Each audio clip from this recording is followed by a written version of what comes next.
ஆதியாகமம் 39:2 கர்த்தர் யோசேப்போடு கூட இருந்தார். பார்த்தீங்கன்னா கர்த்தர் ஆபிரகாமோடு கூட இருந்தார், மோசையோடு கூட இருந்தார், தாவீதோடு கூட இருந்தார். இவங்க எல்லாரோடும் கர்த்தர் கூட இருந்தார் வசனம் இருக்கு. ஆனா அடுத்த வசனங்கள் சொல்லுது அவங்களோட ஆண்டவர் பேசினார். தாவீதோடு பேசினார், ஆபிரகாமோடு பேசினார், மோசையோடு பேசினார். ஆனா யோசேப்போடு கர்த்தர் பேசினார்னு இல்ல, கூட இருந்தாருன்னு இருக்கு. 17 வயசுல ஒரு 2 சொப்பனத்தின் மூலமா ஆண்டவர் பேசினார் யோசேப்போடு. அதுக்கப்புறம் 13 வருஷம் யோசேப்போடு ஆண்டவர் பேசவே இல்லை பாருங்க. காரணம் ஒண்ணுதான், ஒரு வார்த்தை ஆண்டவர் நம்மகிட்ட பேசிட்டார்னா அது நிறைவேறும் அளவும் கர்த்தருடைய வார்த்தையோ சத்தத்தையோ குரலையோ நம்ம கேட்க வேண்டிய அவசியமே இல்லை. அந்த வார்த்தையை நம்ம பிடித்து கொண்டு இருக்க வேண்டும் என்பதுதான் ரொம்ப முக்கியம். 105 சங்கீதம் 19 சொல்லப்பட்டிருக்கு, யோசேப்பு அந்த வார்த்தை நிறைவேறும் அளவும் அந்த வார்த்தையை அவன் பிடித்து கொண்டிருந்தான், அந்த வார்த்தை அவனை புடமிட்டது அப்படின்னு நமக்கு வசனம் சொல்லுது. அதனால ஒருவேளை நீங்க அவனுடைய சத்தத்தை எனக்கு கேட்க முடியல, அவர் பேசவே மாட்டேங்கிறாரு நினைச்சிட்டு இருக்கீங்களா?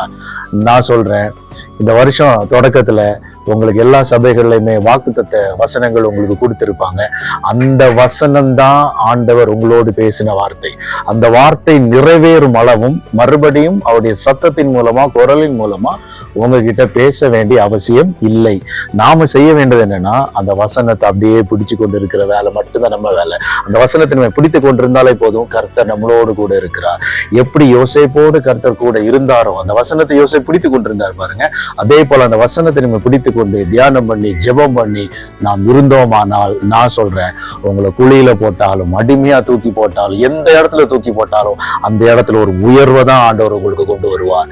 ஏன்னா கர்த்தருடைய வசனம் உங்களோடு கூட இருந்துச்சுன்னா அவரே உங்களோடு கூட இருக்கிறார் என்று அர்த்தம். ஆகையால அவர் என்கிட்ட பேசல, சத்தத்தை கேட்கல என்ற கவலை எல்லாம் விட்டுருங்க, வசனத்தை மட்டும் பிடிச்சு கொள்ளுங்க. ஒருவேளை உங்களுக்கு வாக்குத்தத்த வசனம் கிடைக்கல, நான் சொல்றேன், கர்த்தர் யெகோவா ஈரையாக உங்களோடு கூட இருக்கிறார். இந்த வருஷத்துல எத்தனை பிரச்சனை வந்தாலும் யெகோவா ஈரையாக அவர் அந்த பிரச்சனையை பார்த்து கொள்வார்.